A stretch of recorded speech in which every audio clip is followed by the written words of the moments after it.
잠언 4장 20절부터 27절까지 함께 읽습니다. 내 아들아, 내 말에 주의하며 나에 이르는 것에 내 귀를 기울이라. 그것을 내 눈에서 떠나게 말며 내 마음속에 지키라. 그것은 얻는 자에게 생명이 되며 그 온 육체의 건강이 됨이니라. 무릇 지킬 만한 것보다 더욱 내 마음을 지키라. 생명의 근원이 이에서 남이니라. 괴유를 내 입에서 버리며 사곡을 내 입술에서 멀리하라. 내 눈은 바로 보며 내 눈꺼풀은 내 앞을 곱게 살펴 내 발에 행할 첩경을 평탄케 하며 내 모든 길을 든든히 하라. 우편으로나 좌편으로나 치우치지 말고 내 발을 악에서 떠나게 하라. 아멘.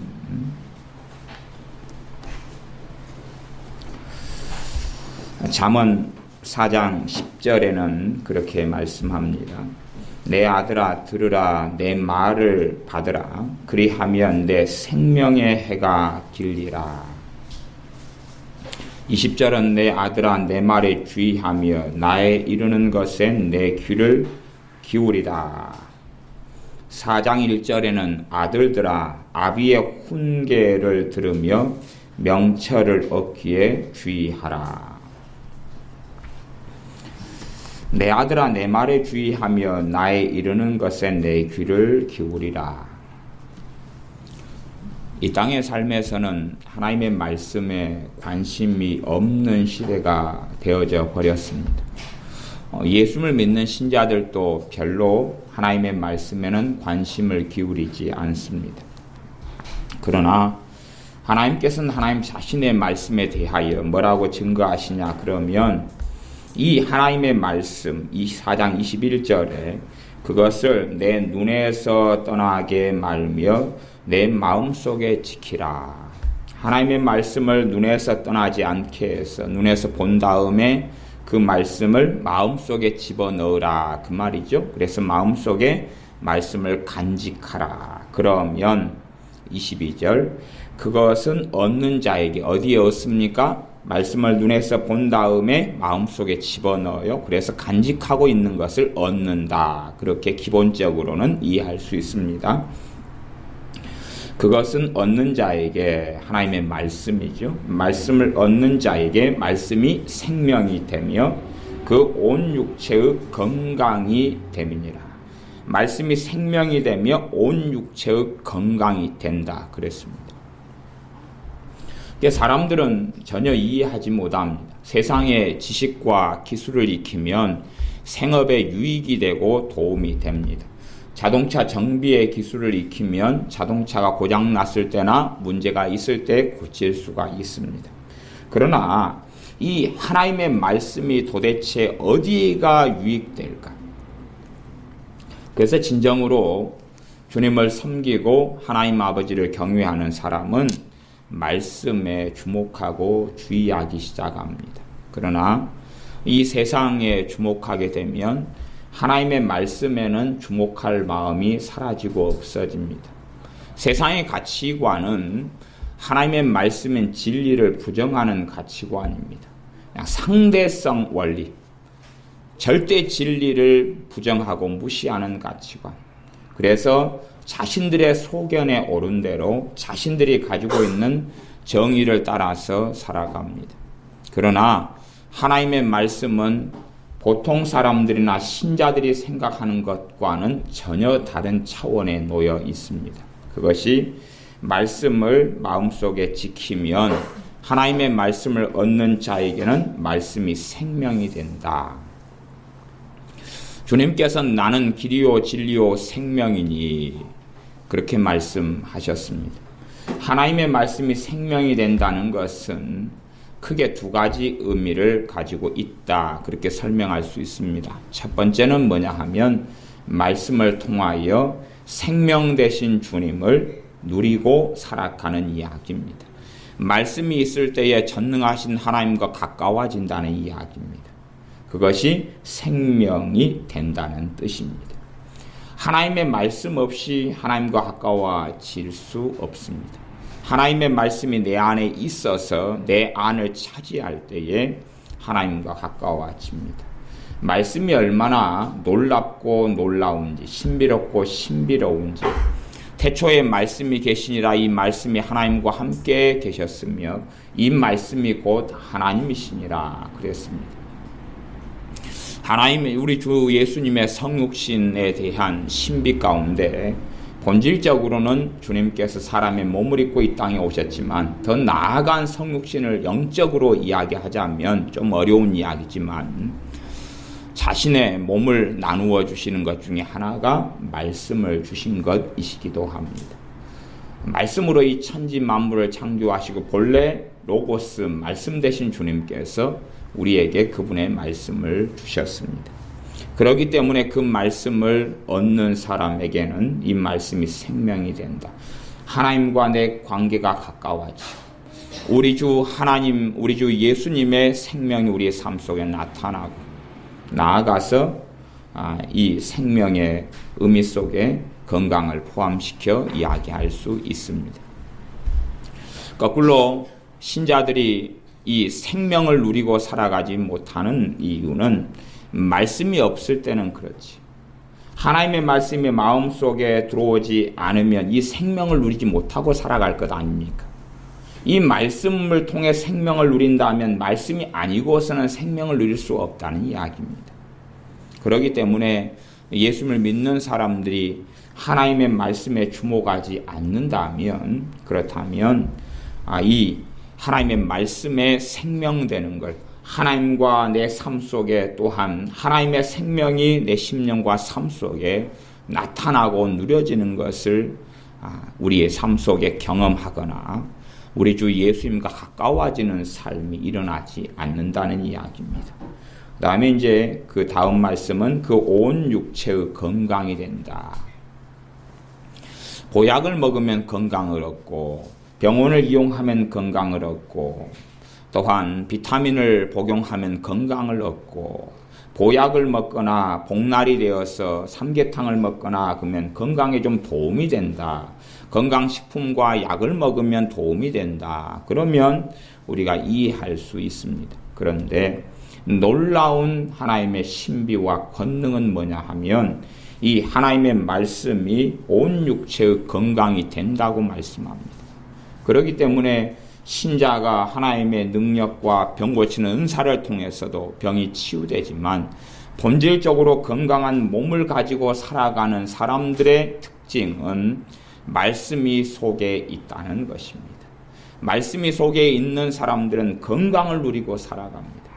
세상 사람들에게 이야기해서는 도무지 아무도 믿지 못하고 받아들이지 못할 내용이 이 하나님의 말씀입니다. 세상 사람들에게는 말씀을 마음에 간직하면 온 육체면 머리끝부터 발끝까지 모든 내장기관, 모든 피, 혈액순환, 혈관, 또 근육, 뼈, 살 모든 부분에 있어서 세포까지 모든 부분에 있어서 하나님의 말씀이 건강이 된다 그랬습니다. 그렇기 때문에 믿음이 없는 사람들은 이걸 인정할 수도 받아들일 수도 없습니다. 이 성경의 지식을 좀 얻는 것, 어떻게 건강이 될까? 성경 지식을 얻는 건 건강이 되지 않습니다. 성경 지식을 얻는 것은 가치가 없습니다. 하나님의 말씀이 지금 마음속에 들어오는 것을 말씀하고 있지 성경 지식을 이야기하고 있는 것이 아닙니다. 머릿속에 들어오는 것은 믿음이 아니고 이해력에 불과합니다. 그래서 이해하는 것도 필요한데 이 이해한 말씀이 깨달아지는 말씀이 알아지는 말씀이 마음속에 들어와야 됩니다. 말씀이 마음속에 들어오는 것은 단순한 순간적인 일로는 잘 이루어지지 않습니다. 한 남자가 길거리에서 정말 아리따운 생머리의 여자를 만났습니다. 그래서 너무나 마음이 기쁘고 황홀해서 그 여자를 계속 하루 종일 따라갔습니다. 하루 종일 따라가다가 저녁 늦은 저녁에 좀 늦진 않은 한 7, 8시까지 따라다니다가 뒤를 계속 추적하면서 그 여자를 마음속에 막 집어넣기 시작했어요. 그래서 그 여자가 이제 어느 골목길을 들어가서 집으로 들어가려는데 하루 종일 추적했는데 뭐 하루 종일이다 해봐야 이제 오후부터 발견해서 그런 몇 시간인데 정말 생머리의 여자를 자기 마음속에 집어넣기 시작했어요. 계속 따라다니면서 꿈을 꾸고 환상을 가지고 이상을 가지고 그래서 이제 이쪽 골목이구나. 그럼 앞으로 이쪽 골목을 배회를 해야 되겠다. 우연처럼 가장해서 왔다 갔다. 그런데 그 여자가 집 대문에 들어가기 전에 뒤를 돌아서 얼굴을 보여주었는데 남자가 깜짝 놀랐어요. 왜냐하면 남자였거든. 생머리를 기르고 다녔는데 남자였던 것이. 근데 자기가 보기에는 청바지를 입고 아리따운 아가씨처럼 보였던 거죠. 앞면을 못 봤던 거예요. 뒷면만 보고 환상을 가지고 꿈을 꾸었어요. 그래서 환상이 깨졌는데 거꾸로 그 사람이 진짜 아리따운 여성이었다면 이제 이 청년은 그 동네를 배회하기 시작할 겁니다. 그렇지요? 그 이상형인 여자를 만나기 위해서 우연처럼 지나치기 위해서 버스를 타면서 마주치기 위해서 막 그리 돌아다닐 거예요. 그러면 그 사람을 마음속에 집어넣는 데까지 한순간은 아니지요. 계속 쳐다보고 있고 들다보고 따라다니고 근처를 배회하고 그럴 것 아니에요. 그런 과정을 거쳐서 그 사람이 마음속에 들어오는 것입니다. 물론 거기에는 백설공주에 나오는 백마탄 왕자의 환상도 작용할 것이고 신데렐라 유리구두 신은 환상도 작용할 겁니다. 그래서 실제적인 사람이 아니라 자기가 보고 싶은 사람, 자기가 만나고 싶은 사람을 혼합시켜 가지고 그 남자를 보고 만나게 되는 거지요. 실제 진실한 모습하고는 다르게 그냥 만들어내는 사람하고 그 사람하고 매칭을 시키는 거죠. 그래서 이상형의 사람을 만들어냅니다. 물론 결혼 후에는 그것이 환상에 불과했다는 것을 깨닫게 되지만 그렇게 합니다. 어떤 사람을 마음속에 집어넣을 때도 시간이 많이 걸린다 하는 것입니다. 많이 걸리는 것이. 결혼해서 아이가 태어납니다.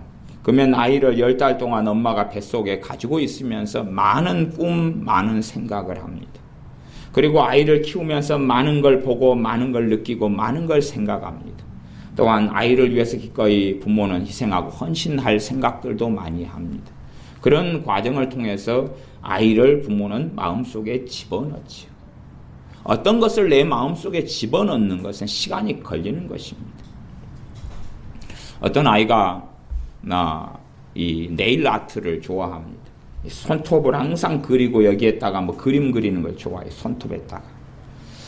그런 것을 좋아하기까지는 살펴보고 알아보니까 여러 여정이 있었던 겁니다. 그러지 아이가 태어나자마자 한 2년 지나고 3년 지나서 말을 배우기 시작할 때부터 엄마한테 엄마 나 네일 아트 하고 싶어. 네일 아트 좀 시켜줘. 그랬던 건 아니라 그 말이에요. 그냥 10살이 넘어가면서 어느 때 보니까 언니가 손톱에다 그림을 그리고 있지. 주변 사람이 그리고 있지. 그러면서 조금 정보가 들어오면서 관심을 가지게 되면서 어느 때 손톱에 그림 그리는 네일 아트가 마음속에 들어오는 것이. 그래서 그에 대해서 마음을 주고 꿈을 꾸고 환상을 가지고 그쪽에 이런 기술을 따고 그쪽 직장을 가지는 것. 그렇게 무엇인가가 우리의 마음속에 들어오려면 시간이 걸립니다. 시간이 걸리지 한순간에 되지를 않아요. 똑같습니다. 하나님의 말씀이 내 안에 들어오려면 시간이 걸리는 것입니다. 우리가 저항할 수도 있어요. 내 안에 다른 게 들어가 있기 때문에 말씀하고 다른 게 내 안에 이미 자리 잡고 있기 때문에 저항하고 반대하고 부딪힐 수 있어요. 아니면 내가 적극적으로 능동적으로 말씀을 내 안에 받아 넣을 수가 있어요. 받아들이고 받아 넣을 수가 있어요.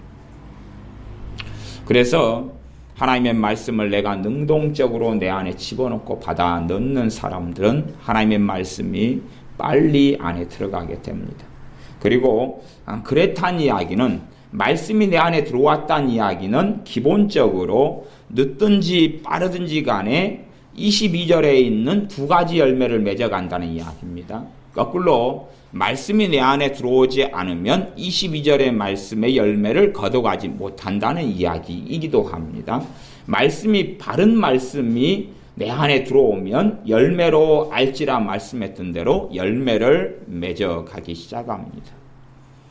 죽은 포도나무 가지는 아무리 오래 땅에 꼽아놔도 썩어갈 뿐이지 여름이 되어도 포도송이를 맺지를 않습니다. 그러나 살아있는 포도나무는 이파리를 내고 때가 되면 꽃이 피어서 포도송이를 맺습니다. 살아있기 때문에 그러합니다. 그런 것처럼 내가 올바르게 말씀이 내 안에 들어오면 이 하나님의 말씀이 내 안에 들어와서 그 말씀을 내가 잡았다, 붙잡았다, 얻었다. 그럴 때부터 생명이 된다 그랬습니다. 하나님과 내 사이에 하나님의 생명을 영적인 생명부터 누려져 가기 시작한다는 이야기고 나아가서 그 온 육체의 건강이 되기 때문에 건강이 내 삶 속에 들어온다는 이야기입니다.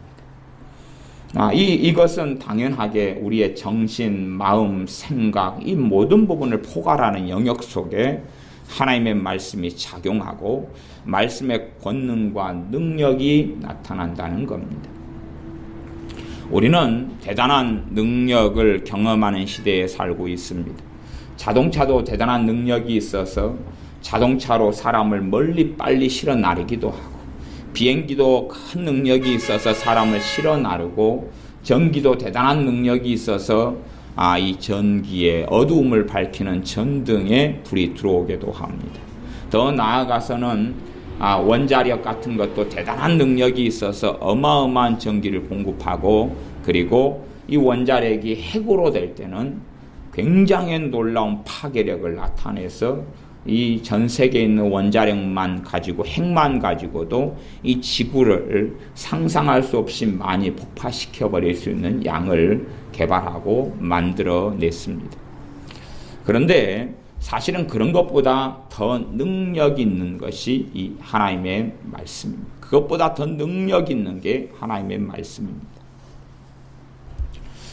보통은 이제 우리가 육안으로 그 밖에 별들을 보면 우리 눈에 보이는 별들이 대부분 한 얼마 정도 떨어져 있는 별들이냐 그러면 백광년에서 천광년 정도 떨어져 있는 별들입니다. 백광년에서 천광년. 백광년이라는 것은 빛이 100년 동안 날아가면 가는 거리에 속합니다. 그러면 사실은 빛이 1초에는 얼마나 많이 가느냐. 그러니까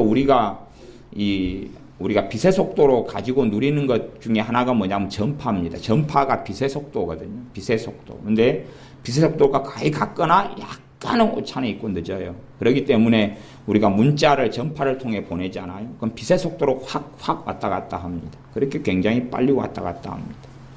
그러면 태양까지는 빛이 얼마 만에 가냐 그러면 한 8분 20초 정도 걸립니다. 그래서 우리가 보는 태양이 있다 그러면 그 빛은 8분 20초 정도 전에 빛을 우리가 보는 거예요. 그러나 우리가 비행기를 타고 비행기가 보통 한 시속 800km 정도 갑니다. 제가 비행기를 미국행 비행기를 탔더니 필리핀도 그러지만 제가 이 속도계를 봤더니 빠를 때가 한 1000km 되더라고요. 우리나라하고 미국이 한 1만 km 되잖아요. 10,000km. 근데 보통 한 800km 정도 날아가더라고요. 보잉 747 같은 게. 그럼 비행기를 타고 태양까지 가려면 한 20년 걸리든가 200년 걸리든가 그럽니다. 40년인가 하여튼 수십 년 이상의 시간이 걸립니다. 계산해보면 그렇습니다. 근데 그런 어마어마한 근데 이 빛이 100년 동안 때로는 1000년 동안 도착해야 되는 것. 그렇기 때문에 실제로 우리가 별을 본다 그러면 1000광년 떨어져 있는 별은 1000년 전의 별이에요. 우리가 눈에 보이는 별이 1000년 전의 별이에요. 그러니까 1000년 전이라 그러면은 이미 고려시대나 뭐 이렇게 고려 초기나 심지어 이럴 때 별을 우리가 인자 보는 거예요. 왜? 빛이 인자 도달했거든요. 100년 전이면 이제 1900 10년 또 이럴 때 별인데 인자 보는 거예요. 그러니까 우리가 보는 별이 사라져 버렸을 수도 있어요. 그리고 실제로 저 별이라는 것은 우리가 살고 있는 이 지구라는 땅하고는 상상할 수 없이 큰 겁니다. 그런데 이 별을 하나님께서 말씀으로 창조하신 것이에요. 이 하나님의 말씀의 부분이 우리에게 계시해 주신 이 성경 66권입니다.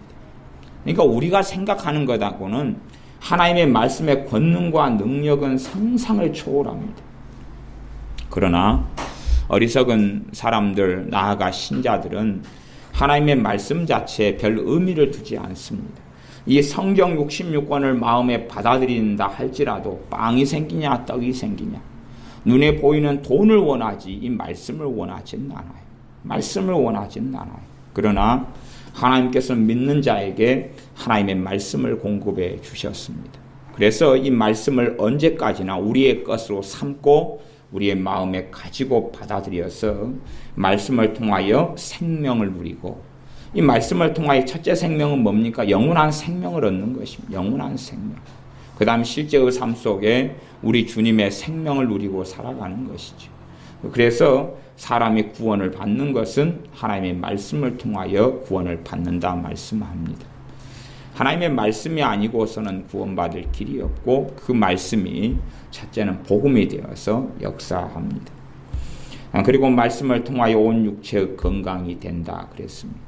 하나님의 말씀은 우리가 생각하는 것 이상, 상상하는 것보다 훨씬 더 위대하고 위대합니다. 그러나 많은 신자들이 하나님의 말씀에 귀를 기울이거나 마음에 간직하기를 싫어합니다. 이 하나님의 말씀도 사실은 굉장히 복잡합니다.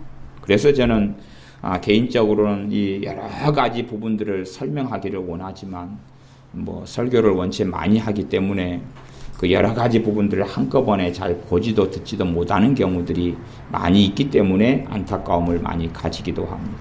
그래서 제가 이 하나님 말씀에 대한 부분을 이제 아이들에 비추어서, 아이들의 성장 과정에 비추어서 설명할 때들이 많습니다. 말하자면 아이가 초등학생이 될 때 배워야 될 것이 있고, 중학생이 될 때 배워야 할 것이 있고, 고등학생이 될 때 배워야 할 것이 있죠.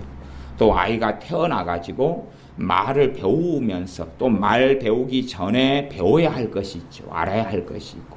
그렇게 해서 아이는 때가 되어서 성장해 가지 않습니까? 한 3년 아이를 낳아서 키운 다음에 3년 된 아이를 돈 벌고 오라고 밖으로 내보내지는 않지요.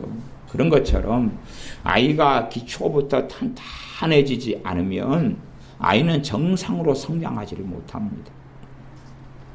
왜 아이들이 5살 된 아이가, 때론 7살 된 아이가, 옛날에는 흙에서 많이 놀았으니까요. 엄마 아빠는 돈 벌러 가시고 농사지러 가시고 이럴 때에 길에서 흙에서 동네에서 놀다가 해가 질 때 되면 엄마가 누구야 밥 먹어라 그러고 부르면 돌아오잖아요. 어린 아이들도 놀다가 돌아옵니다. 언니 손을 붙잡고 놀다가 누구야 온나 그러면 돌아갑니다.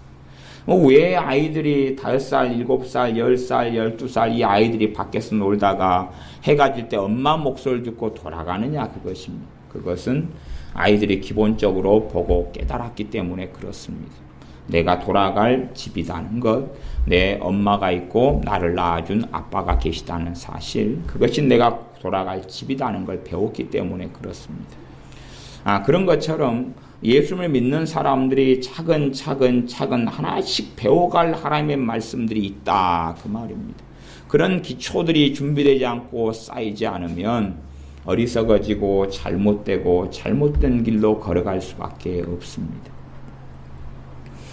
예를 들어 요즘에는 아이들 교육에 있어서 제가 보기에는 참 문제점이 많이 생겨버렸는데요. 이 정교조 이런 교사들이 계속 반대하는 것은 선행학습 같은 걸 반대합니다. 근데 물론 저도 이런 사범대 출신이고 또 얼마 동안 또 아이들을 가르치고 그랬기 때문에 저도 선행학습은 반대합니다. 그런데 걔네들하고 제가 반대하는 것이 좀 차이점이 있어요. 어떤 차이점이 있냐 그러면 걔네들은 선행학습을 반대하지만 초등학교 아이들이 배워야 할 것을 몇 년을 과정을 끌어내려 버렸어요. 그러니까 옛날 같으면 예를 들어서 구구단을 4학년 때 했어요. 초등학교 4학년 때. 지금은 2학년 때 정도 끌어내려 버렸어요. 그러니까 실제로는 걔네들이 선행학습을 반대한다 그러면서 2년 밑에 끌어내린 선행학습을 시키고 있는 거예요. 그러니까 지금 아이들의 제가 보기에는 초등학교 2학년 정도의 이해력과 지력으로는 이 구구단 같은 걸 한다는 게 감당이 안 돼요. 억지로 감당되지만 나중에는 문제를 일으켜버립니다. 그래서 제가 어릴 때에 배웠던 대로 한 초등학교 4학년 때 정도 하는 게 맞아요. 근데 이제 미리 그냥 감당하지 못할 걸 배워버리니까 애들이 포화 상태가 돼버리고 못 견뎌버려요. 그래서 가치관에 혼란이 와버려요. 제가 여기서 가치관이라고 이야기하는 것은 수 개념에 혼란이 온다 그 말이에요. 수 개념에 혼란이 와가지고 나중에 이 과정을 제대로 뛰어넘지를 못해요. 이런 문제들이 생겨나 버렸어요. 물론 중학생으로 들어가면 옛날하고 배우는 과정들이 차이가 없어요. 이상하게. 그렇지. 이게 이상한 점이에요. 그러니까 이제 이 문제가 심각하게 돼 정체 문제가 많이 일어나 버려요. 물론 뭐 그런 교육상의 문제를 이야기하려고 하면 한도 끝도 없기 때문에 어떻게 할 수 없습니다만은 그래요. 그래서 이 개념의 혼란이 벌어져서 자기가 마땅히 준비되고 배워야 될 연령대에 배워야 되는데 미리도 당겨가지고 그것도 깊이 있게 안 하고 그냥 가볍게 해버리고 지나가기 때문에 문제가 생겨요. 그러면 이제 구구단이다 그래도 구구단을 내가 마음대로 써서 곱셈에 쓰고 나눗셈에 쓰려면 어마어마한 반복을 해야 됩니다. 어마어마한 반복과 복습을 해야 돼요. 그래서 어느 정도 선을 좀 넘어가야지 내가 구구단에 있어서 오류가 없고 문제가 없이 곱셈에 사용하고 나눗셈에 쓸 수 있냐 그러면 심지어 꿈속에서도 내가 구구단 하는 모습을 봐야 돼. 몇 번을 여러 번을 봐야 돼. 그것을 봐야 돼. 내가 꿈속에서도 구구단을 하는 걸 봐야 돼. 그러면 아이들의 수학적인 것, 수리적인 어떤 능력을 제가 좀 살펴보면 예를 들어 구구단을 해야 되는 게 100%까지 채워지면 이 부분이 완성이 되는 구구단 회로가 있다고 가정하면 대부분의 아이들이 한 60% 선 정도나 30% 40%에서 멈춰버려요. 그러니까 100%를 넘겨야 되는데 이까지 넘기는 아이들이 거의 없어요. 잘 채워져 봐야 60에서 70%만 채워져요. 나머지 30%에서는 이제 문제를 일으켜요. 그러다가 구구단을 사용해서 곱셈을 하고 나눗셈으로 넘어가면 이 퍼센티지가 더 떨어져 버려요. 그래가지고 50, 40으로 떨어져 버려요. 그러니까 시간을 넉넉히 주면 마치고 푸는데 사실은 넉넉히는 못 주잖아요. 가령 내가 1 더하기 3은 그러면 4지요. 그러면 1 더하기 3의 문제를 내는데 20분을 줄 수 없다 그 말이에요. 1 더하기 3은 그럴 때 5분을 줄 수 없단 말이에요. 5분을 줘가지고 1 더하기 3은 4다 알아맞혀도 그건 틀린 것이 되는 거예요. 그걸 이해를 해야 되는 것이에요. 1 더하기 3은 4 그러면 그게 1, 2초 안에 나와야지 맞는 것이지 5분 걸리고 10분 걸리면 무조건 틀린 것이에요. 근데 그런 부분을 이해를 못하는 거예요. 그러니까 아이들은 어떻게 생각하냐 그러면 2, 9 그러면 한참 있다가 18 그러면 그게 맞다고 생각하는데 그건 이미 틀린 것이에요. 2, 9 그러면 18 1초 안에 나와야지 그게 맞은 것이에요.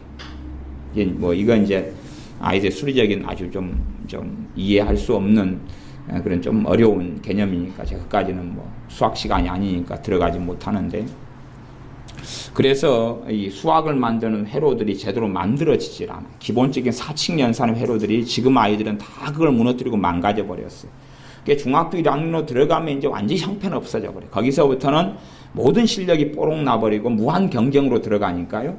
중학교 실력을 가지고 고등학교를 결정하고 그렇게 되기 때문에 아무리 뭐라고 이야기해도 기초 학력과 능력을 초등학교에서 만들어 놓지 않으면 중학교부터는 이제 다 엉망이 돼버리는 것이. 물론 지금의 초등교육은 기초 학력 자체를 엉망으로 만드는 교육 방식으로 가버렸기 때문에 두말할 것도 없지요. 그러면 이제 구구단을 내 걸로 만들기 위해서 내 꿈속에서도 구구단이 막 나올 정도로 하는 것처럼 이제 중요한 사칙연산이죠. 사칙연산 가운데 덧셈, 뺄셈, 곱셈, 나눗셈. 그다음 나눗셈을 하다 보면 필연적으로 나눗셈은 분수와 소수로 바뀌어요. 그런 거예요. 이런 이제 순차적인 과정을 걸어가는 것처럼 하나님의 말씀 66권도 한꺼번에 이 모든 말씀을 내 것으로 만드느냐 못 만드느냐 그렇게는 절대 안 됩니다. 그래서 말씀에도 제가 젖이 있고 단단한 것이 있다. 하나님의 말씀에 젖이 있고 단단한 게 있다. 그렇게 끊임없이 성경은 말씀하고 있고 저도 그런 부분을 반복했습니다.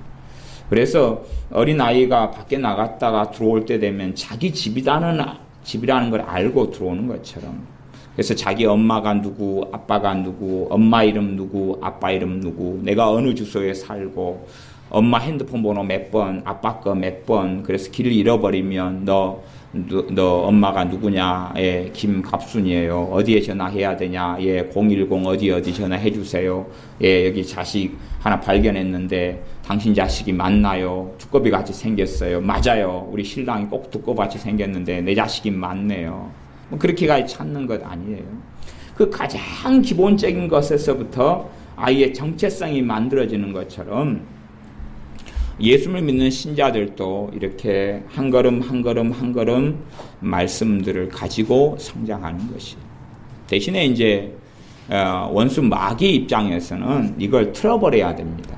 어떻게 틀어버려야 되냐 그러면, 예를 들어 초등학교 1학년짜리는 구구단을 감당할 이런 이 두뇌 발달이 안 돼요. 1학년, 2학년도 좀 버겁고 힘들어요. 그러니까 틀어버리려면 어떻게 하면 되냐 그러면 감당할 수 없는 말씀을 줘버리면 틀어버릴 수가 있는 거예요. 그러면 이제 안에서 개념의 혼동이 와버려요. 중학교 1학년 머리밖에 안 되는데 미적분을 하고 삼가함수를 가리키면 그때부터 개념의 혼동이 와버려요. 수학의 개념이 혼동이 온 다음에 수학 회로가 망가져버려요. 그런 원리예요. 그래서 감당하기 전에 뭔가를 주고 선행학습을 좀 시켜버려요. 지금은 선행학습이 아니라 정규 교과 과정이 1년, 2년 밑으로 내려와 버렸어요. 그러니까 1년, 2년 이상의 선행학습이 돼버린 거예요. 결국은요. 아이의 지적 발달보다 훨씬 좀 빨리 가버렸어요. 그래가지고 지금 아이들을 엉망으로 만들어버린 거예요. 그건 제가 이제 교육부 장관이 아니기 때문에 또 교육감도 아니기 때문에 아무 권리가 없어서 뭐 아이들의 교육이 망가지는 건 뭐 수학 좀 못한다고 어떻게 되겠어요? 좀 우리 동네에 있는 벅수가 될 뿐이겠죠. 제가 벅수꼬리에 살았으니까 벅수 가면 서 있어요. 돌로 만든 사람 형상으로 된 벅수. 민란애를 벅수라 그러는데 뭐 그렇게 될 뿐이겠죠. 근데 신앙적으로 하나님의 말씀도 원수 마귀는 감당하지 못하는 걸 주어서 쓰러지게 만들고, 성령 하나님께서는 때에 맞는 말씀들을 먹이고 양육을 하기 원하셔요. 아이가 걸을 때가 되면 걸으려고 준비를 하죠. 그러죠. 걸으려면 막 발에 힘을 바짝 주고 자꾸 서려 그러고 아이가 펄떡펄떡 막 뛰고 막 그럽니다. 자기 때가 되면 움직이면 그에 맞추어서 부모가 훈련을 시켜주고 도와주면 돼요. 애가 기려 그러면 기도록 도와주고, 살려 그러면 살려고 도와주고, 똥오줌 가릴 몸에서 준비가 되면 그렇게 해주고. 그러지 이제 태어났는데 똥오줌을 가리도록 훈련을 시키면요, 아이에게 아주 심각한 문제가 벌어져 버립니다. 그래서 오히려 성장을 더디게 만들고 늦게 만들어 버려요. 다 그 준비된, 육체가 준비된 것만큼 같이 나가는 것이 가장 지혜롭고 좋아요. 물론 사람마다 차이가 있어서 공통점은 있지만 간혹가다 차이가 있어서 누구는 좀 늦고 누구는 좀 더 빠르기도 하는 차이점은 있습니다. 근데 하나님의 말씀에 있어서도 이러한 부분에 있어서 내가 지금 현재 먹고 안 먹어야 될 그런 것에 대해서 인도하시고 가르쳐 주시는 그 정답표는 사람이 가지고 있지를 않습니다. 그래서 제가 어떤 말씀은 뭐 믿음의 분량에서 초등학교 1학년 때 먹어야 되고 어떤 말씀은 5학년 때 먹어야 되고 그렇게 분류는 불가능하다 그 말. 그건 어떤 신학교 교수도 박사도 아무도 못했던 일입니다. 대신에 하나님 말씀 명백하게 젖과 단단한 식물로 나누고 젖에 속한 것과 단단한 식물에 속한 것을 암시적으로 이야기하는 부분들이 많이 있어요. 그래서 개괄적인 것들은 제가 젖과 단단한 것을 자주 제가 설명해 왔고, 히브리서 6장 같은 신자들의 가장 초보적인 교리 6가지에 대해서도 여러 번 설교를 제가 해왔습니다. 믿음에 대한 말씀도 가장 초보고 중요한 것이기 때문에 믿음에 대한 말씀도 계속 해가지고 왔습니다. 또한 부활의 교리, 심판의 교리 다 초보에 들어간다 그랬어요. 안수의 교리, 세례들의 교리에 대한 말씀, 회개에 대한 교리들 가장 기본, 아예 완전히 튼튼하게 기초가 되어서 그 위에 쌓아 올리게 하는 가장 중요한 말씀들에 대해서는 오랫동안 많이 말씀을 전해 왔습니다. 그렇게 해서 이제 자라가고 성장해 가는 것입니다. 그래서 이 말씀을 제가 전에도 설교를 할 때 우리가 한순간에 모든 말씀을 다 지킬 수가 있느냐, 그런 좀 어려운 말씀을 한 적이 있어요. 내가 지금 현재 이 순간에 감사도 하고 회개도 하고 또 기뻐도 하고 기도도 하고 찬양도 하고 봉사로도 나가고 지금 내가 그렇게 할 수 있느냐, 아니면 오늘이라는 24시간, 오늘이라는 하루 동안에, 오늘 낮이라는 시간 동안에 내가 이 말씀 66권을 다 지킬 수가 있느냐 그 말이에요. 내가 오늘이라는 날 동안에 금식기도 5일 금식도 하고, 오늘 하루 동안에 5일 금식은 불가능하겠죠.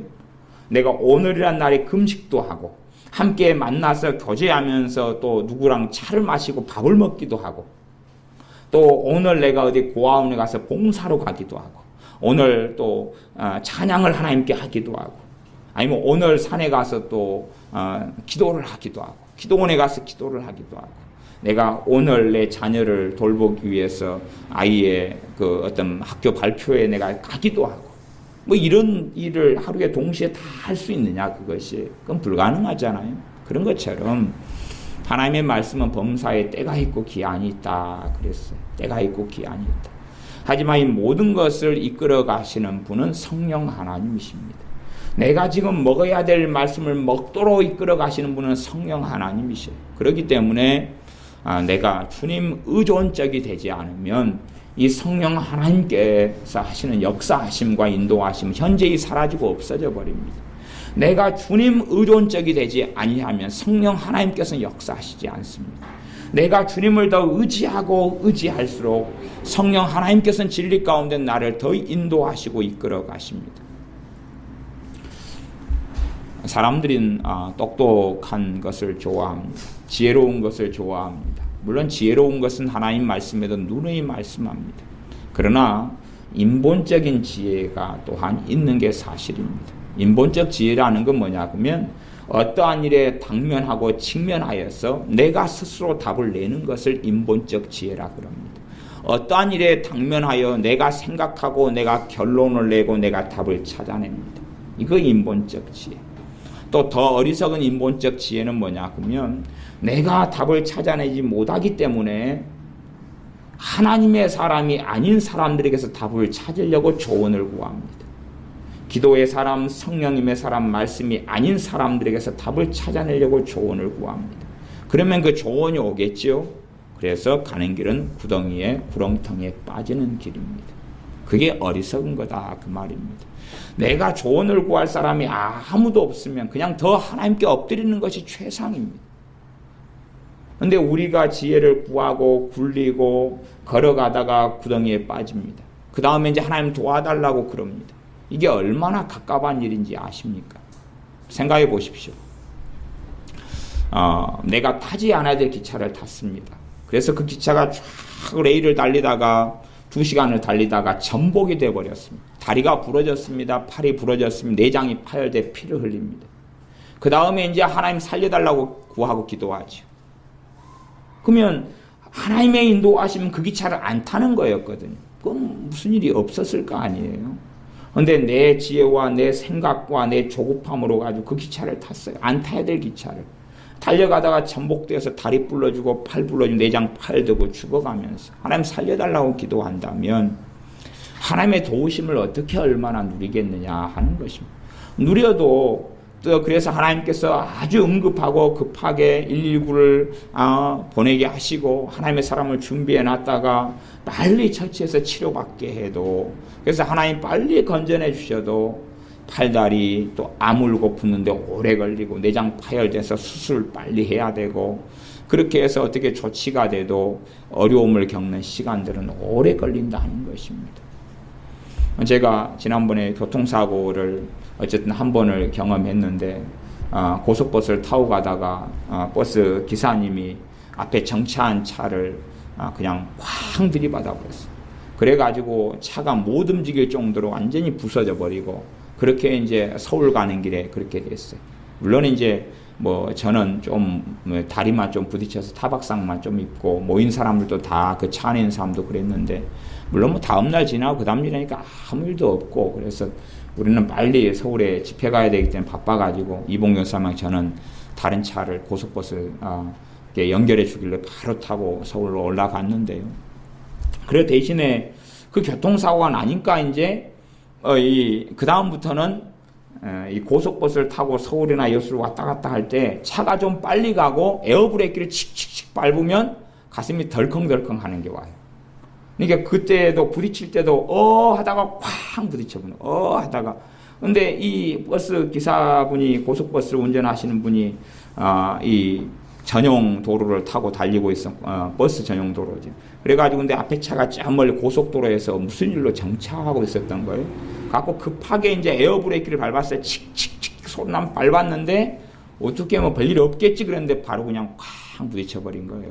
그래서 깜짝 놀랐지. 갖고 제가 평생의 교통사고는 한 번 났는데 이번에 몇 주 전에 딱 한 번 딱 경험했어요. 그런데도 이제 막 브레이크를 밟아가면 그러는 거예요. 그런 게 또 사고 안 나나 그런 거 있잖아요. 우리의 삶 속에 하나님 말씀을 우리 안에 지키고 넣어서 내 인본적 지혜가 아니라 하나님의 은혜로 하나님께서 먼저 내 길을 열어주시는 것으로 살아야 됩니다. 우리의 머리를 한번 굴려버리면 그래요.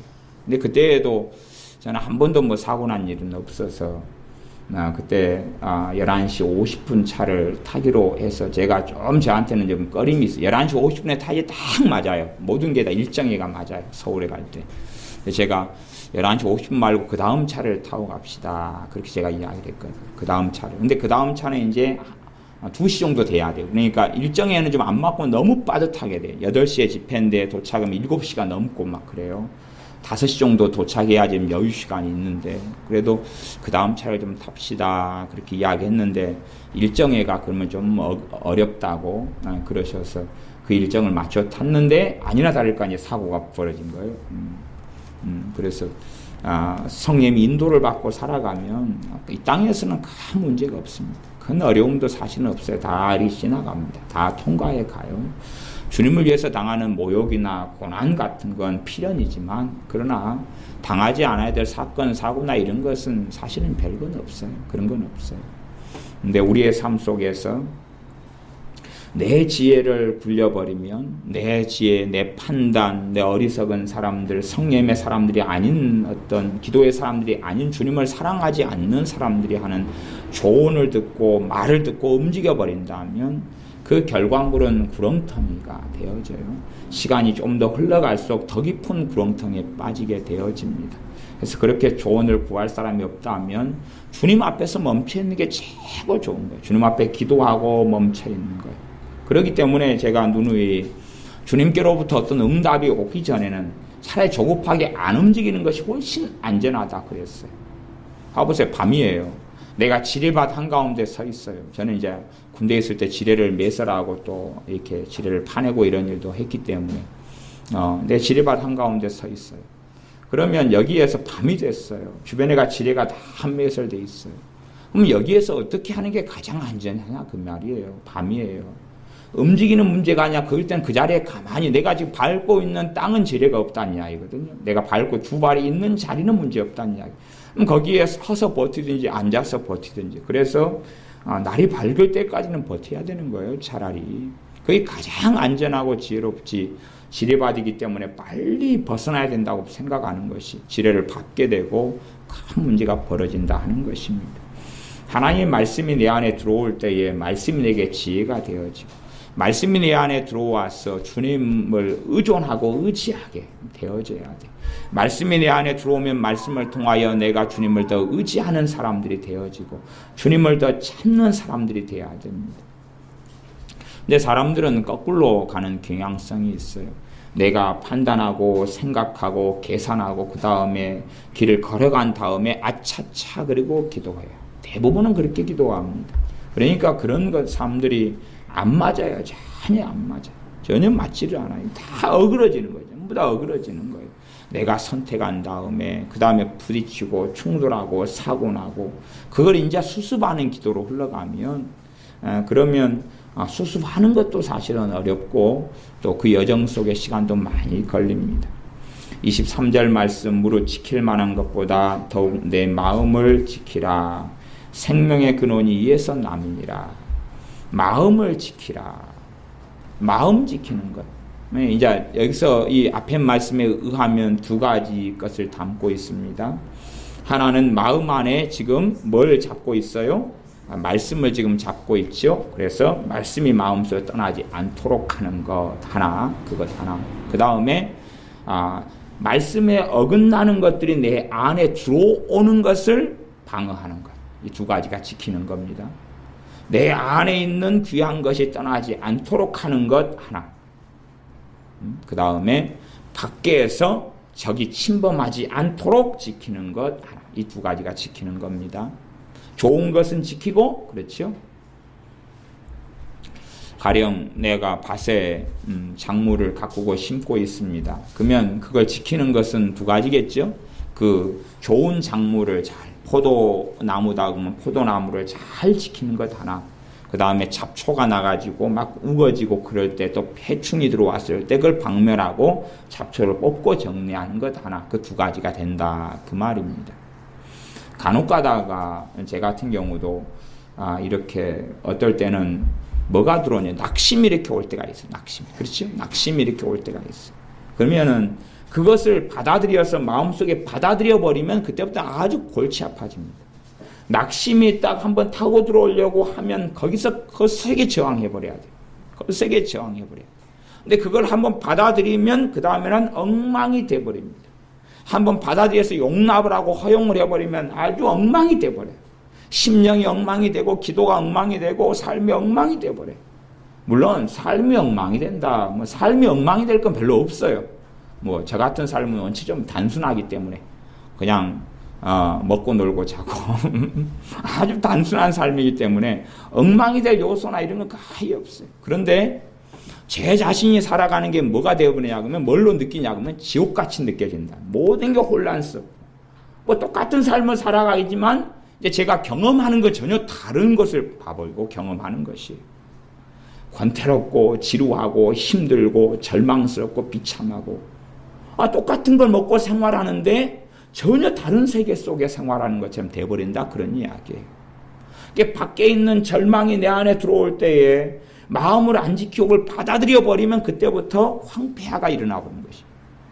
그래서 하는 기본적인 게 뭡니까? 밖에 있는 가시와 엉겅퀴를 받아들이고 밖에 있는 병균과 해충을 받아들여 가지고 내가 있는 포도나무, 무화과 아니면은 여러 가지 감나무 이런 작물에 작용하면 병들어 죽어버리는 것이. 그런 것처럼 하나님의 말씀을 빼앗아 버립니다.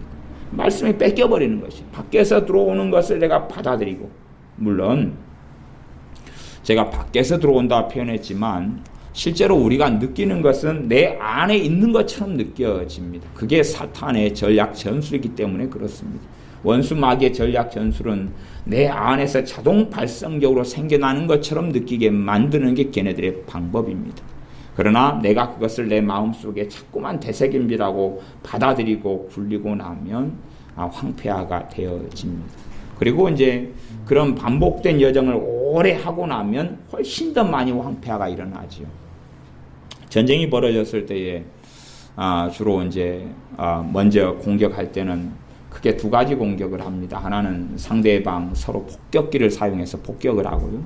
또 하나는 이 포병부대를 이용해서 또 포격을 하고 이런 것들을 주로 사용합니다. 그 다음에 이제 육군의 어떤 전쟁으로 들어가고 그렇게 해요. 그러면은 옛날에 6.25 때도 폭격을 그렇게 많이 받고 나니까 도시도 다 무너져 버리고 산도 다 무너져 버리고 그랬단 말이에요. 그런 것처럼 내 마음의 그 절망으로 계속 좀 받아들여 가지고 폭격이 일어나 버리면 그 다음에는 내 마음에 있는 삶에 있는 게 그냥 이렇게 완전히 폐허가 돼버려요. 여러 번 받을 때부터 폐허가 돼버려요. 이게 폭격을 받은 다음에 내가 가진 내 심령이나 내 삶이나 내 마음이 온전하고 그대로일 거라고 생각하시면 큰 착각이다 그 말입니다. 그렇게 되지 않습니다.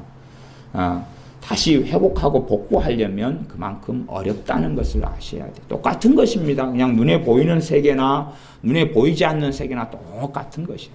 똑같은 것이지 내가 절망으로 한번 내 심령과 삶을 한 3박 4일 동안 휘저어 버리도록 내가 허락하고 내 마음을 지키지 않고 그렇게 되어버렸다면 한 3, 4일 지난 다음에는 황폐화가 되어버립니다.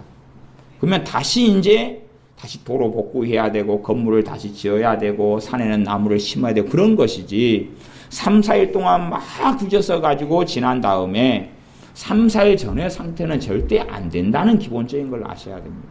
그건 상식 아니에요? 폭격기가 한번 지나가서 우리 도시에다가 그냥 폭격을 막 해버렸는데 폭격 끝난 다음에 3일 지나니까 다시 건물이 자동적으로 막 생겨버리고 나무가 자동적으로 다 나버리고 그런 일이 어디 있겠느냐 그 말입니다.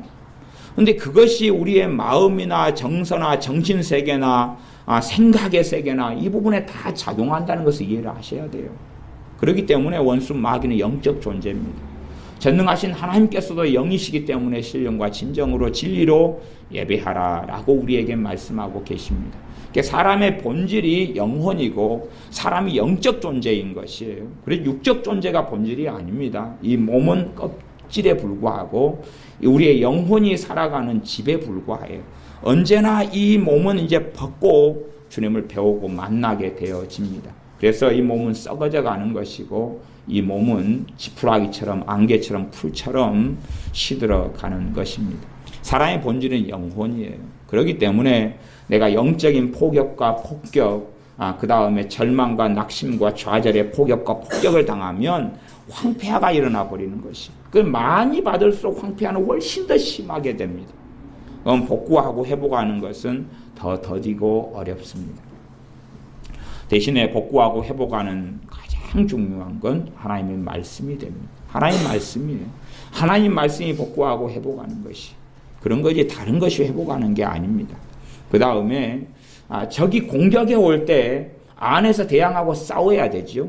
옛날에는 적이 공격해 올 때 싸우기 위해서 조선시대, 고려시대 뭐 그 앞으로 흘러가도 또 전 세계 공통적으로 성벽을 쌓았어요. 성벽을 쌓고 담을 쌓고 그래서 무장을 하고 싸우고 전쟁을 하고 방어를 했어요. 그것처럼 내부에서 방어를 해야 돼요. 방어를 해야 돼요. 근데 방어하는 것이 뭐냐 그러면 하나님의 말씀이에요. 내가 말씀이 없으면 성벽도 없는 것이고 말씀이 없으면 내가 싸우고 방어할 무기도 없는 것입니다. 내가 하나님의 말씀이 내 안에 들어와 있지 않으면 하나님 말씀이 내 안에 들어오려면 제가 아까 아이들 구구단 하는 걸로 설명을 했습니다. 그렇게 계속하여 반복하고 묵상하고 오직 하면 하나님 말씀이 내 눈에서 말씀을 떠나지 말게 해라 그랬겠어요. 눈에서 말씀을 떠나지 말게 해라 그랬겠어요. 눈에서 말씀을 떠나지 말게 해라 그랬어요. 아마 세상 사람들이 듣거나 불신자가 듣거나 아니면 주님을 사랑하거나 사모하지 않는 사람이 들으면 주님을 사랑하지 않는 사람이 들으면 광신자라 그럴 거예요. 그러지 않겠어요? 주님을 사랑하지 않고 주님께서 날 위해 십자가에 죽으셨다는 것, 날 위해 부활하셨다는 것, 나를 구원하시기 이 땅에 오셨다는 것을 제대로 깨닫지 못하는 사람이 들으면 광신자라 그럴 거예요. 그렇다는 이야기는 그는 참된 믿음, 진실한 믿음을 안 가지고 있다는 것을 알 수가 있는 거예요. 하나님의 말씀 눈에서 떠나지 말게 하라. 뭐 그건 사실 불가능한 이야기잖아요. 실제적으로는. 근데 그만큼 하나님께서 강조하고 있는 이야기입니다.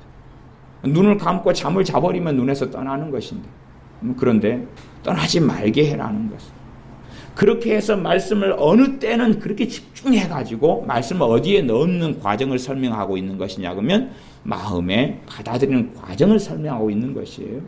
그러지 뭐 1년 365일 동안에 아니면 50년 내내 말씀만 가만히 들다보고 있다는 이야기가 아니고 이 말씀이 내 안에 들어오려면 그렇게 말씀에 몰입해야 된다는 이야기를 하고 있는 것입니다. 몰입해야 된다. 대신에 성경 66권을 다 해서 읽어가지고 받아들이려는 노력이 아니라 말씀에는 젖이 있고 단단한 것이 있어요. 이게 말씀을 읽으면서 성령 하나님께서 내게 감동 주시고 역사하시는 말씀들, 그런 내 수준에 맞는 말씀들을 먼저 받아들여야 되는 것이요. 그러지 뭐 중학교 1학년 애들은 지금 수학하는 과정이 1차 방정식 또 그래프 함수 그 다음에 조금 있다가 이제 도형하고 막 그럴 텐데 중학교 1학년 아이들이 고등학교에 있는 것을 배운다면 좀 이상해질 거 아니에요? 고등학교 가면은 배우는 게 인수분해 이런 것부터 이제 기초에서 배우기 시작하고 그다음에 이제 좀 더 깊은 삼각함수 같은 거 배우고 미적분도 배우고 그다음에 고등학교 1학년 때 이제 확률 같은 것도 좀 더 배우고 그러면서 깊어지는데 중학교 1학년 때 고등학교 1학년 수학을 배운다 그러면 감당이 안 돼 버리는 거예요. 이게 감당이 안 돼요. 근데 그런 것처럼 우리가 지금 감당할 수 없는 게 아니라 감당할 수 있는 말씀들, 내 지금 수준에 맞는 말씀들을 받아들여야 돼요. 근데 때로는 이제 내 몸의 발달보다 내가 공부할 때 안 하고 배우지 않을 때 안 배우고 그래서 이제 공부 못하는 아이가 되어버렸을 수 있잖아요. 그러면 이제 더 배워야 될 게 훨씬 많겠죠. 훨씬 많은 수고와 노력을 해야 되겠죠. 그래서 주님께서는 말씀하시기를 주님을 믿고 만나고 섬기고 알아가는 부분에서 신앙의 부분, 믿음의 분량의 부분에서 먼저 된 자가 나중되고 나중된 자가 먼저 된다고 말씀하셨어요. 먼저 예수님을 믿었는데 20년, 30년도 전혀 발달도 없고 발전도 없고 성장함도 없고 주님을 알아감도 없고 누림도 없고 어떤 사람은 믿은 지 1년, 2년, 3년밖에 안 됐는데 주님과 더 깊이 나아가고 은혜 속에 더 깊이 나아가는 사람이 있다 하는 이야기입니다.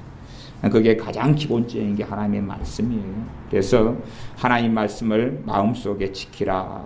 무릇 지킬 만한 것보다 더욱 그러니까 마음 지키는 것이 최고다 그 말입니다. 마음 지키는 게 최고인데 하나는 말씀을 마음에 지키고 두 번째는 밖에서 들어오는 게 틈타지 않게 해야 돼. 틈타지 않게 해야 돼. 어떨 때는 여러분에게 좋지 않은 어떤 거 때로는 막 분기, 막 분노가 막 치밀어 오를 때가 있어.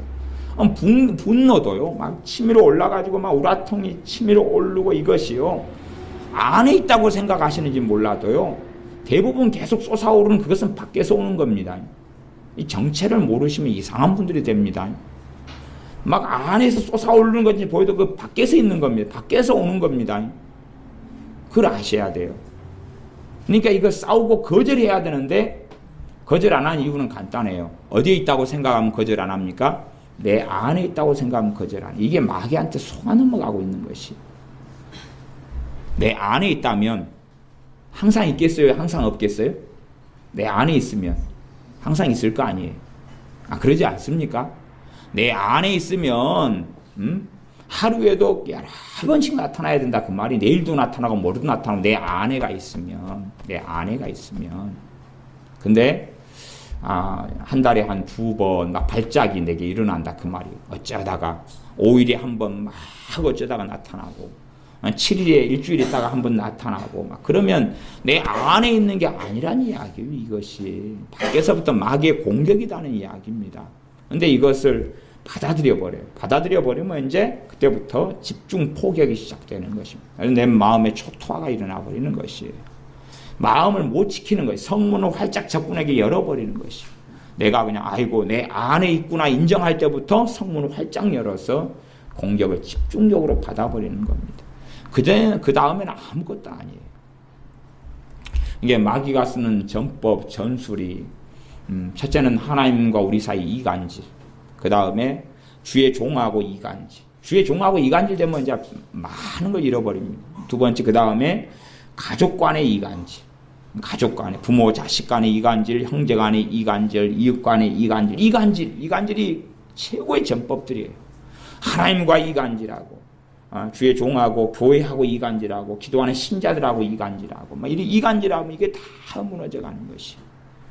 그래서 그런 이간질을 당하면 이것저것 또 이제 안 되는 삶 속에 들어갑니다. 이게 마귀의 전법이에요. 그러면서 이런 별의별 것들이 내 마음에 침입해 와가 들어오면 내 마음이 엉망이 됩니다. 그래서 마음을 지켜야 하는 싸움은 우리가 싸워야 되는 싸움이지 하나님이 대신에 싸우는 싸움이 아닙니다. 우리가 말씀을 내 안에 받아들이는 것도 내가 해야 되는 것이지 하나님이 하시는 것이 아닙니다. 그건 절대 그런 게 아닙니다. 내가 해야 되는 싸움입니다. 내가 이 싸움을 싸울 때 성령 하나님은 도와주십니다. 이제 성령 하나님이 싸움을 주도권을 잡고 해나가시는 게 아닙니다. 내가 싸우고 거기에 성령 하나님은 도와주시는 것입니다. 그래서 무릇 지킬 만한 것보다 더욱 내 마음을 지키라. 생명의 근원이 이에서 남이니라. 하나님 말씀이 내게 생명이 된다. 22절. 그 다음에 말씀이 빼앗겨버리면 생명의 근원이 사라져버리죠. 생명의 근원이 사라져버리죠. 그 다음에 밖에서부터 원수 마귀로부터 들어오는 것들이 있어요.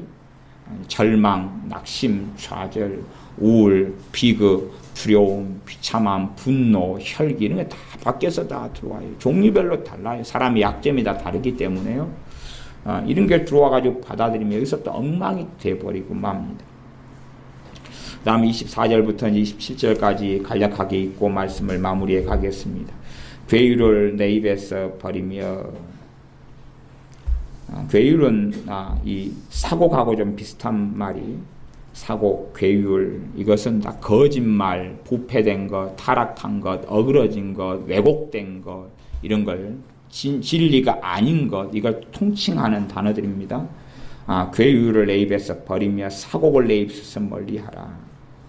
내 입에서 나오는 게 하나님 말씀과 어그러진, 그래서 사곡 같은 경우도 타락이나 부패를 사곡이다 그러기도 하고, 어그러진 것, 굽어진 것, 괴율하고 사고가 좀 비슷하게 쓰이는 단어입니다. 근데 내 입에서 지금 뭘 멀리하라 그러냐면 내 입에서 하나님 말씀 진리하고 어긋난 것들이 나오는 것, 이것이 기본적으로 하는 것이. 그것을 내 입에서 뭐 하라 그럽니까? 멀리하라 그럽니다. 버리라 그러고 멀리하라 그럽니다. 괴율과 사곡이에요. 괴율과 사곡, 내 입에서 나오는 것. 비난하고 정죄하고 비판하고 이간질하고 하는 하나님 말씀과 어긋난 것들을 말하고 이런 것들을 내 입에서 멀리하라. 내 눈은 바로 보며 내 눈꺼풀은 내 앞을 곱게 살펴 내 발에 행할 첩경을 평탄케 하며 내 모든 길을 든든히 하라. 이게 말씀으로 인한 삶을 이야기하는 것입니다. 하나님 말씀이 내 안에 들어올 때에 눈이 바로 볼 수 있어요. 그래서 안약을 사서 너희가 발라서 보게 해라. 그렇게 말씀하는 것입니다. 내 눈꺼풀은 내 앞을 곱게 살펴라. 내 발에 행할 첩경을 평탄케 하라. 내 모든 길을 든든히 하라. 이게 다 하나님의 말씀으로 일어나는 일입니다. 그 다음 27절 우편으로나 좌편으로나 치우치지 말고 내 발을 악에서 떠나게 하라. 우편으로나 좌편으로나 치우치지 않는 건 하나님 말씀 진리의 말씀을 내가 가지는 것을 이야기합니다. 가지는 걸 이야기해요. 뭐 어떤 사람들이 이 말씀 이런 식으로 하기도 하면 신학적으로는 보면 보수주의가 있고 진보가 있습니다. 그리고 중간에 중도파가 있어요. 중도파. 이게 보수주의는 하나님 말씀이 66권이 하나님 말씀인 걸 믿는 걸 보수다 그래요. 그 다음에 진보는 뭐냐 그러면 이 성경에는 하나님 말씀도 있는데 이건 사람이 지은 거다. 그게 진보예요. 신학적인 진보. 그 다음에 중도는 뭐냐 그러면 이 두 가지를 서로 섞어가지고 이걸 맞추겠다는 게 중도예요. 그런 면에서 이 악한 사람들은 그렇게 말합니다. 악한 사람들 저는 중도파라고 그러는 것이에요. 이들은 우편으로 치우치는 게 보수주의 신학이라 그러고 좌편으로 치우치는 게 진보라 그럽니다. 앞으로 자기들은 바르게 서 있다 그래요. 근데 그것은 연병입니다. 장티부스에 걸린 거예요. 그게 아니라 좌로로 치우치지 않는 것이 보수입니다. 어떤 보수요? 진리를 주장하고 하나님 말씀을 섬기고 믿고 하나님을 따르는 길을 걸어가는 것이 좌로로 치우치지 않는 것입니다. 물론 보수 가운데도 어리석은 극단적인 보수가 있는 것이 사실입니다만은 그러나 말씀의 진리성, 말씀의 무엇성, 하나님 말씀의 살아있음, 또한 하나님의 주권, 하나님께서 살아계셔서 이 땅의 역사를 주관하시는 것. 그러므로 우리는 그분 앞에 경배하고 엎드리고 찬양하고 또한 하나님을 더 의지하는 삶을 살도록 하는 것. 그것이 좌로로 치우치지 않게 하는 것이고 발을 악에서 떠나게 하는 것입니다. 내 가치관, 내 지혜, 내 생각을 앞세워서 움직이는 것은 내 발이 악으로 가게 되는 것이고 내 생각의 기준, 내 판단의 기준으로 가는 것은 좌로로 치우치는 것입니다. 하나님 말씀을 벗어나고 진리를 벗어나는 것이 좌로로 치우치는 거다라는 말씀입니다. 그러므로 여러분들이 하나님의 말씀을 마음속에 받아들이는 작업을 하셔야 됩니다. 말씀을 받아들이고 되새김이라고 받아들이고, 그래서 여러분이 평상시에도 가장 기초적인 말씀을 여러분 안에서 계속 움직여야 되는 것입니다. 여러분 자녀가 잘 생각하지 모를지 몰라도 그잖아요. 자녀한테 이름 물어보면 이름 바로 말하잖아요. 자기 무슨 이름 뭐라고. 의연한 이름 뭐야? 그러면 홍의현 그럴 거 아니에요. 왜? 그것을 계속 반복했잖아요. 그치요? 너희 엄마 이름 뭐야? 그러면 금방 말하잖아요. 몇 살이야? 우리 엄마 20살이요. 그러고 이야기하잖아요. 40만은 20살이요. 그러던가요? 계속 반복했으니까 나오는 것 아니에요. 그러잖아요. 그런 것처럼 어느 때나 튀어나올 수 있는 그 내 안에 진리가 있어야 된다. 그런 말이에요. 그 하나님 말씀이 있어야 돼요. 우리는 그렇게 지금 살아왔어요. 그렇게 살아왔어요. 여러분 안에는 집이 확 남아있을 거예요. 그래서 지금 현재 이제 예배를 마치고 기도를 좀 하고 집에 간다 그러면은 집이라는 목표물이 있으니까 그냥 가잖아요. 떠나지 않는 집이 안에 있잖아요. 물론 이 땅에 살아가는 내 잠잘 곳이 불과하지만 그렇다 그 말이에요. 그런 것처럼 하나님 말씀이 내 안에가 언제나 떠올려도 있는 말씀들이 존재하고 있어야 되는 것이에요. 그러지 그런 말씀들이 없을 때는 안 된다 그 말이. 말씀을 내 안에 지킬 때에 말씀이 생명이 되고 그 말씀이 온 육체의 건강이 됩니다.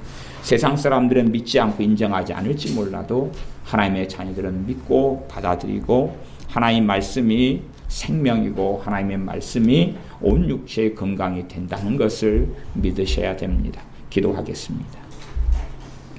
아버지 하나님, 너희가 물어 지킬 만한 것보다 내 마음을 지키라. 생명의 근원이 이에서 남이니라 말씀하셨사오매, 우리가 첫째는 우리의 마음의 말씀을 받아들이고 말씀이 떠나지 않게 지키게 싸우며, 또한 원수 마귀가 밖에서부터 주는 무수히 많은 하나님께서 기뻐하지 않는 것들에 대하여 마음을 지키는 삶을 살게 싸움에 우리를 도와주시옵소서. 우리의 믿음의 성장 발달 과정에 따라 성령 하나님께서 도와주셔서 말씀을 때에 따라 먹고 받아들여 우리가 주님을 닮아가며 주님과 동행해가는 하나님의 자녀들이 되게 하여 주시옵소서. 우리가 주님을 날마다 더 사랑하고 사모함으로 주님 보시기에 착하고 충성된 종이라는 칭찬을 받는 그러한 자리에 서게 하여 주시옵소서. 예수님의 이름으로 기도하옵나이다. 아멘.